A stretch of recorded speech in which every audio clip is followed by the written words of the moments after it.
Demək ağırdır, amma bir gün hər birimiz anamızı dəfn etməli olacağıq. Və yalnız onda anlayacaqsan ki, o bu dünyada səni qeyd şərtsiz sevən yeganə insan imiş. Ona görə də o gün gəlməmiş, onun əllərindən öp. Elə-belə zəng et, sözün olmasa da, məsləhətlərini dinlə, sadəlöv görünsə belə. Sənə necə baxdığını izlə.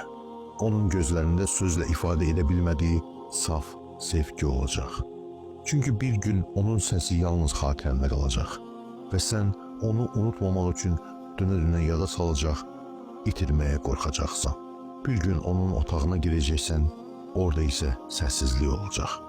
Sənə necəsən deyən olmayacaq. Heç kim səhər səni oyatmayacaq və o anda anlayacaqsan ki, dünya daha da soyuqlaşıb və ən dəhşətlisi, sən ona zəng edib, ana, mən səni sevirəm deyə bilməyəcəksən.